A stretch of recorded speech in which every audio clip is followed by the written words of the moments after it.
ప్రపంచంలో యువత ఏం కోరుకుంటుంది? 1990 తరువాత ప్రపంచం ఒక అన్ప్రెసిడెంటెడ్ మార్పుకు లోనైంది.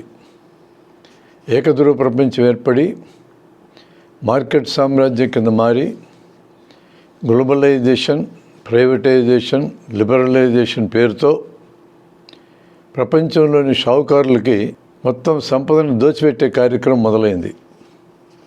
దాని ఫలితంగా పేదవాళ్ళు మరింత పేదవాళ్ళు అయ్యారు, ధనవంతులు మరింత ధనవంతులయ్యారు. ఈ రకమైన పరిస్థితిని ఈ భూమి భరించలేదు. అలాగే మానవ సంపద ఎంతైతే నిర్మించబడిందో ఇంతకాలం, అందులో దాదాపు 3/4 ఆయుధాల కింద మేటలు పడింది. కొన్ని వేల అణ్వాయుధాలు పోగుబడి ఉన్నాయి. ఇదంతా share waste of human energy. మానవుల యొక్క సంపద వృధా చేయటం అంటే దీన్ని అంటారు.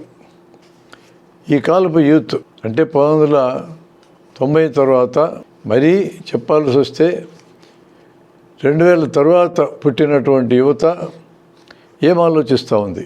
వీళ్ళు యుద్ధాలను కోరుకోవడం లేదు.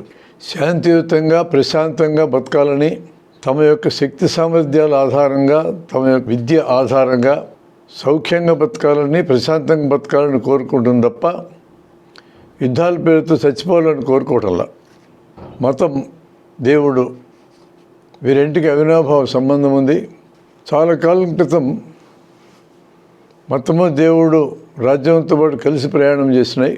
ఐరోపా అనుభవాల్లోంచి మొత్తాన్ని రాజ్యంలోంచి విడదీయాలి అని ఒక పని జరిగిన తర్వాత ఈ కాలపు యూత్ పరిపాలనకి, రాజ్యానికి సంబంధం ఉండాలని కోరుకోవడం లేదు. అంతేకాకుండా ఇంకా గట్టిగా మాట్లాడాల్సి వస్తే మాకు మతంతో పని ఏముంది అంటున్నారు, మాకు కులంతో పని ఏముంది అంటున్నారు, మాకు దేవునితో కూడా పని ఏముంది అంటున్నారు. మనిషి ఏ పని చేయాల్సి వచ్చినా తనంతట తనే చేసుకోవాలి తప్ప వాటిల్లో ఏ ఒక్క పని దేవుడు చేయటం లేదనేది నిత్యజీవిత అనుభవం. సర్వశక్తి సంపన్నుడు, సర్వాంతర్యామి అయిన దేవునికి మానవుడితో పని ఏముంది? ఆ విధంగా ప్రపంచవ్యాప్తంగా మా జీవితంలో మతం యొక్క ప్రమేయం అక్కర్లేదు, దేవుని యొక్క ప్రమేయం అక్కర్లేదు అనేవారి సంఖ్య పెరుగుతూ ఉంది. అయితే వాళ్ళెవరూ దేవుణ్ణి నమ్మే వాళ్ళతో తగాదాలు పెట్టుకోవడానికి సిద్ధంగా లేరు. కలిసిమెలిసి జీవించాలని అనుకుంటున్నారు. మతాలు వేరైనా, సంస్కృతులు వేరైనా, భాషలు వేరైనా, వారు ప్రార్థించే దేవుళ్ళు వేరైనా, ఈ భూమి మీద కలిసి జీవించడమే సరైందని యూత్ భావిస్తున్నారు. గౌరవాన్ని కోరుకుంటున్నారు. వాళ్ళు చిన్నవాళ్ళ, పెద్దవాళ్ళని సమస్య కాదు. కొన్ని షాపింగ్ మాల్స్లో కానీ, హాస్పిటల్స్లో కానీ ఆడపిల్లలు కూడా తక్కువ వయసులో నుంచి పనిచేయటం మొదలెట్టారు. ఒకప్పుడు ఆడపిల్లలు ఇళ్లలోంచి బయటికి పంపించేవాళ్ళు కాదు. ఈరోజు వాళ్ళు కూడా సంపాదిస్తే తప్ప కుటుంబాలు నడవలేని పరిస్థితి వచ్చినాయి. వాళ్ళకి చిన్న చదువు ఉందా, పెద్ద చదువు ఉందనే దాంతో నిమిత్తం లేకుండా వాళ్ళు గౌరవాన్ని కోరుకుంటున్నారు. పెద్దలను పడేవాళ్ళు ఆర్టిఫిషియల్గా మా గౌరవం ఇవ్వాలని కోరుకుంటే దాన్ని వాళ్ళు గుర్తించడం లేదు. ఎవరైనా పవర్ ఉన్నవాళ్ళు, బలం ఉన్నవాళ్ళు తమ బలాన్ని ప్రదర్శించి ఎదుటి వ్యక్తులు తనకంటే చాలా చిన్నవాళ్ళు అనే భావం కలిగేటట్టు చేయాలనుకుంటే ఆ బలం నిజంగా బలం కాదు, అది బలహీనత మాత్రమే అని ఈనాటి తరం ఆలోచిస్తూ ఉంది. ఈక్వాలిటీ కోరుకుంటుంది, సమానత్వాన్ని కోరుకుంటుంది. జాతులు, భాషలు, సంస్కృతులకి సంబంధం లేకుండా సమానత్వం కోరుకుంటుంది. స్త్రీ పురుష సమానత్వం కూడా కోరుకుంటున్నారు. ఒకప్పుడు స్త్రీలు చదువుకోవడానికి వీల్లేదని చెప్పిన మతాలు ఉన్నాయి. ఒక పురుషుడి సాక్ష్యం ఈజ్ ఈక్వల్ టు 2 స్త్రీల సాక్ష్యం అని చెప్పిన మతాలు ఉన్నాయి. అసలు స్త్రీల వల్లనే సమాజం నాశనం అవుతుందని మాట్లాడిన మతాలు ఉన్నాయి. వీటన్నిటికీ కాలం చెల్లింది. ప్రకృతి సిద్ధంగా స్త్రీలు పురుషులని తేడాలు తప్ప మానవులంతా ఒకటే. అందరికీ ఒకే రకమైన గౌరవము, సమానత్వం అందాలని ఈ తరం కోరుకుంటుంది. ఆ క్రమంలో ఈక్వాలిటీ అనేది, సమానత్వం అనేది ఆధునిక మానవ విలువల కింద మారిపోయింది. మోసపూరితమైన మాటలు, అబద్ధాలు ఆడడం, నిత్యము నటించటం, ఈ పనులు ప్రపంచంలో ఎక్కడ రాజకీయ నాయకులు చేసినా వాటిని యువత గమనించగలుగుతున్నారు, వాళ్ళని నమ్మడం మానేస్తున్నారు. ప్రకృతి వనరుల్ని అడ్డుగోలుగా వినియోగించుకొని కొద్దిమంది సంపదలు విరివిగా పెరగడానికి దారితీసే కార్యక్రమాలని యువత ఆమోదించడం లేదు. ఈ దోపిడీ చేసే వాళ్ళకి నదులు చాలడం లేదు, భూములు చాలడం లేదు, అడవులు చాలడం లేదు, సముద్రాలు చాలడం లేదు. అన్నిటిని దిగమింగి కొద్దిమందికి మాత్రమే సంపదను సృష్టించే కార్యక్రమాన్ని యువత ఆమోదించటం లేదు. తరతరాలకి సరిపడా ఆస్తులు పోగు చేస్తామనే భాషని వినడానికి వాళ్ళు సిద్ధంగా లేరు. ఒక డాక్టరు రియల్ ఎస్టేట్ బిజినెస్ చేసి 100 ఎకరాలు సంపాదించి అమెరికాలో తన కుమారుడికి ఫోన్ చేసి నువ్వు ఒకసారి వచ్చి భూములన్నీ చూసుకొని పోని చెప్తే అతను చెప్పిన మాట ఏంటంటే, నువ్వు అమ్మితే అమ్మి డబ్బు, లేదంటే వదిలేయి, నేను వచ్చా భూములు చూసుకునే సమస్య లేదని జవాబిచ్చాడు. యువత తామంతట తాము కష్టపడి సంపాదించుకొని అలా సంపాదించుకోవడంలో ఉన్న థ్రిల్ ఏందో ఎక్స్పీరియన్స్ చేయాలనుకుంటున్నారు తప్ప తల్లిదండ్రులు తాతలు మూటలు కట్టిస్తే తీసుకొని వాటిని అనుభవించి మాత్రమే జీవించాలని కోరుకోవటం లేదు. అది సహజమే కూడా.